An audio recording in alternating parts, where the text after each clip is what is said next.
Hey guys, you're watching One and Only. My name is AJ, and we are back on the second episode of the brand new series, Redstone from Scratch. A series where we're starting right from the basics of Redstone and working our way up to some really cool stuff. I done an episode 00, like introductory episode, where we built this fully automated sorting system for vanilla Minecraft, and it'll sort it all on the chest for you. If you want to go and see that, it's episode 00 of this series. I was just showing you what we are eventually going to get to once we get through the basics and the principles of Redstone itself. Last episode we went through the torch, what the torch does, the sort of logic behind Redstone itself, how far it travels, what repeaters do, and inverters. That was the other one.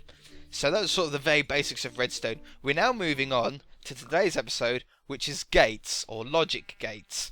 And there's a few different ones. The first one is the OR gate. I'm going to explain what the names mean as well for you guys. But basically, the OR gate is this. Now, I don't need to build it. I'm pretty sure that you can build this without me placing each block down. Pretty simple one. But if we turn this lever on, the lamp comes on. If we turn that off again and turn this one on, the lamp comes on, turn it off, and the same with this one. Now basically this is a pointless gate. It's a gate nonetheless, which is why I'm going over it, but it has no real use, really. But the OR gate basically means this one needs to be on for that to be on, or we can turn this one on for the output to be on, or we can turn this one to be on for the output to be on, okay? OR gate, this one, or this one, or this one. Okay? They might seem really complicated names, but they all have a really silly basic reason. It's the same with all of them. So yeah, and then this contraption here is basically inverting the signal twice so the input becomes the same as the output. Okay? Which is going to make sense as we go into the next one, which is the NOT gate, otherwise known as an inverter, which what we covered last episode, the inverters. So basically an inverter, or a NOT gate, means that the input is not the same as the output. For example, this lever is on, but the lamp is off. And if we turn the lever off, the lamp comes on. So it's not, the input is not the same as the output. NOT gate. Sort of a simple way of demonstrating the NOT gate is with these daylight sensors, which again we did cover very briefly in that first episode. So a daylight sensor, most of the time people use these for street lamps if you're building towns or a village, and you have street lights that automatically come on when the sun sets. But a daylight sensor will actually activate redstone in the daytime because it's sensing light, so it's given an output, which means in the daytime the lamp is on. But we don't want that. We want the lamps to come on when it's nighttime. So here we've got a daylight sensor, which is detecting redstone, which is powering the block, which we went through last episode if you don't know what we're talking about there, which is powering the block, which has now inverted the torch from its default state of on to off, which makes the redstone lamp off. And then when it's nighttime, it'll no longer detect light, which means this redstone will go off, which means it won't be powering this block, which means the torch will revert back to its default state of on, which will make the redstone lamp come on. Very, very simple. Maybe if we extend this episode so we can see the sunset, we'll be able to see that in action. But we saw it in action last episode anyway. So that's the NOT gate. Again, I don't think I really need to place down a block by block tutorial on how to do that, do I? Okay, so the next one is the AND gate. So we're getting into gates that can actually be used for stuff now. So an AND gate, as you can see, both of these levers are off, and the redstone lamp at the back is off. If we flick this lever, nothing happens. And if we flick this lever, nothing happens. But, here comes the name, if we flick this one, and this one, the lamp comes on. AND gate. Very simple, hey? So it won't work, no matter what combination you do, the redstone lamp will not come on unless you have this one and this one on. Okay? It doesn't have to be 2 levers either. You could extend it to 3 levers or 4 levers, and they all have to be on for the output to be on. Okay? So to build this one, it's pretty simple. We've got 3 blocks in a row. This is like a compact version. 3 blocks in a row, a torch on top of the 2 end ones, the ones with the levers on, redstone dust in the middle, and a torch on the back. Easy. So the next one is the NAND gate. Now, you're probably getting the gist of how these names come from, but the NAND gate is a combination of the NOT gate and the AND gate. NAND gate. So if we take the NOT gate being the input's not the same as the output, and the AND gate being meaning that they both need to be on at the same time, the NAND gate means that it's the same as the AND gate, but inverted. So if both torches are off, the output is on. If one of the levers are flicked, it's still on, same as the other one. But if we turn both levers on, it turns the output off. NAND gate. Inverted AND gate. Yeah? So I've got a very simple setup here on how a AND gate could work in your own worlds. Obviously this is a very simple setup. And what we've got here is an iron door, which can only be opened with redstone. If we flick this lever, it won't open. And if you flick this lever, it won't open, the same as before. But if we flick them both, the door then opens. Okay? So this is an AND gate. This isn't a NAND gate, because they both need to be on for the output to be on. Okay? So, down here, we've got an inverter on the back. So basically, if you look, lever, block, torch. Lever, block, torch. There you go. There's your NOT gate. And then we're powering the redstone below it, which comes down here, which then goes into this block, inverting the signal again, so the torch is off, which means the door is shut. And if you flick one of these levers, it turns the torch off, which can't power the redstone, but this torch isn't on because the other side is still powering the block. You know, even though this side is off, because the other side is still powering it, if I hop around the other side, ta-da! Because it's powering it, the door isn't open. But as soon as we flick this one, now this block is receiving no power, which means the torch can be back to its default state of on, so the door can now be powered and opened. Wonderful. Has it turned the daylight sensor on yet? Not quite yet. It will be soon. It will be soon. As soon as the sun completely sets, it'll come on. Should I show you? Nah, you saw it last episode. I'm going to sleep the night away. You saw it last episode. If you want to see it in action, go and watch episode 1. Anyway, let's take this away. So the last gate, which is sort of in a way the most complicated gate, but I'm going to try and explain it to you in a really simple way. When I first started Redstone, this was the only gate that confused me for a little bit. I understood all those, but I couldn't understand this one. And it's called the XOR gate. Now, I did go over this not so long ago on the Zonocraft series, on the Let's Play series that I have, where we were building a house, and we had, well, I'll give you an example here. This is the example. So we've got a redstone lamp, and we've got 2 levers. And I'm going to use my kitchen as an example. In my kitchen, I've got a light switch on both sides of the room. Okay, so I've got a door on one side with a light switch, and a door on the other side with a light switch. And if I turn the light switch on at this end of the room, the lights come on.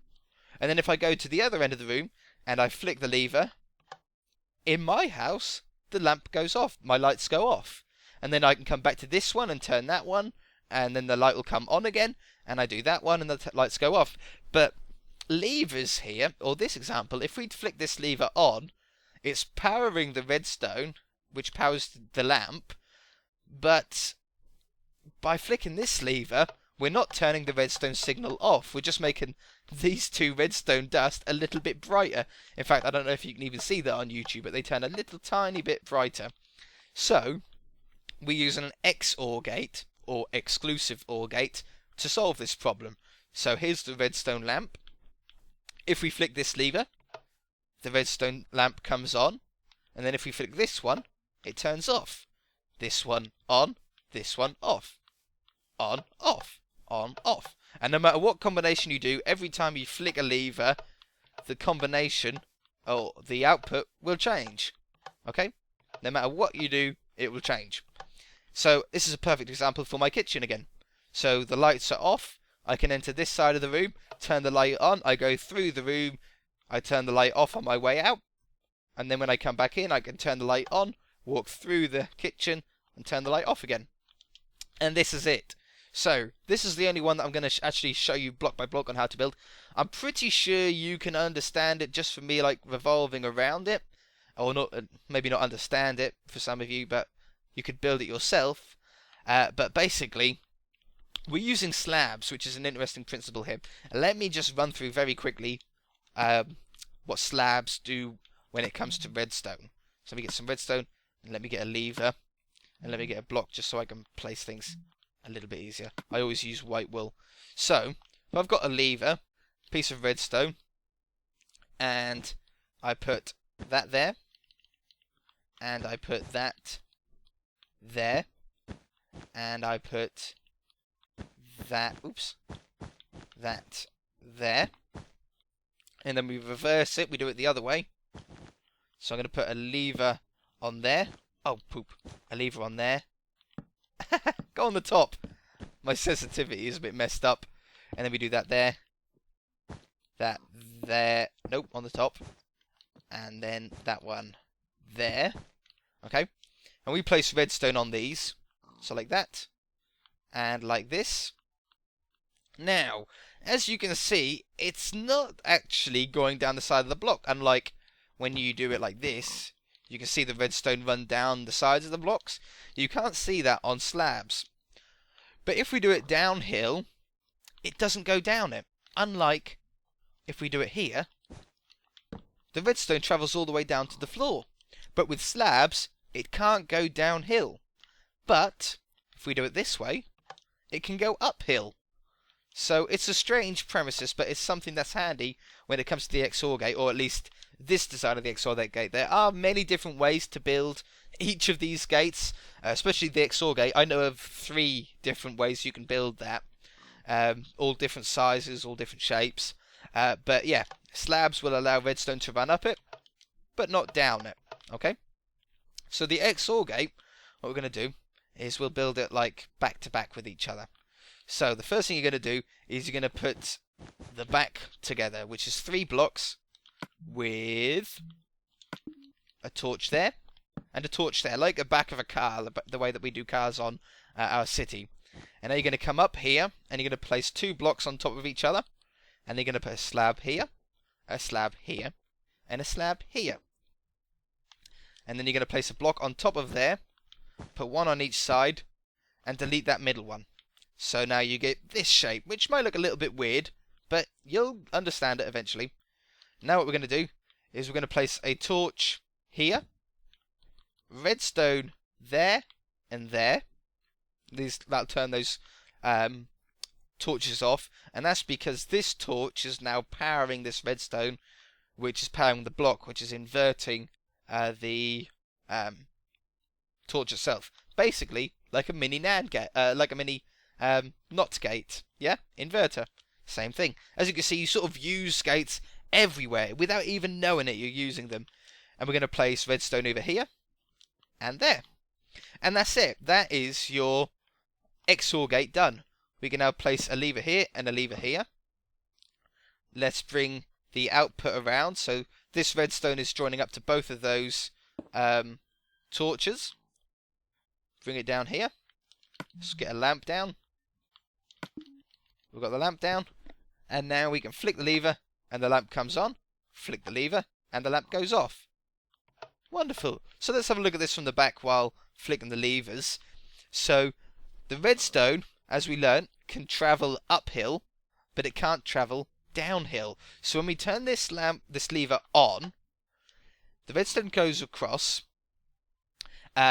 This was already being powered, because when we have this on here, look, this torch is powering the redstone going around here, but it can't come downhill, okay, as we learned.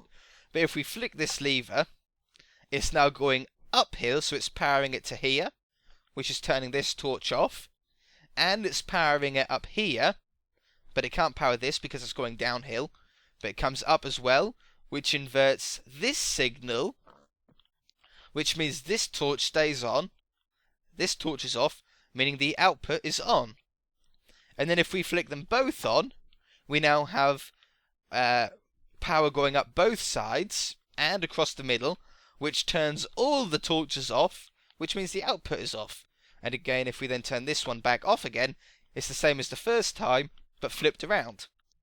A little bit complicated to get your head around it, but once you do, you'll be able to find probably quite a fair few uses on this. So, that's going to do it for this episode, guys. I know these are sort of shorter videos than what I usually do on my normal series, but we are starting from scratch. The videos will probably get longer as the redstone gets more advanced, if you like.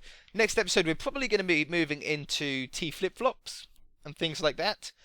Probably. What I also want to ask you guys, if there's anything that you want me to build, or do a video on, do a tutorial on, to do with redstone, then put it in the comment section below. I'm open to ideas. I've got a fair few things on the list to do, and we're trying to do it in a gradual way. So we're trying to start off with basic things. Hiccups. Oh man, these hiccups. And then we're working up to more advanced stuff. But if there's anything that you want me to build, if it's 3x3 doors or vault doors or hidden staircases or anything like that, we have covered most of it before on the useful redstone series. But because we've got all the new redstone stuff like the day-night sensors, redstone blocks, hoppers, comparators, droppers, we can actually make things a lot more compact than what we could do in the past. So yeah, we're going to leave it there, guys. If you enjoyed it, hit that like button. I really do appreciate it, especially on a new series like this. If you haven't already, please subscribe. If you've got any ideas on stuff that you want me to do a tutorial on, then put it in the comment section below, and we shall see you in the next episode.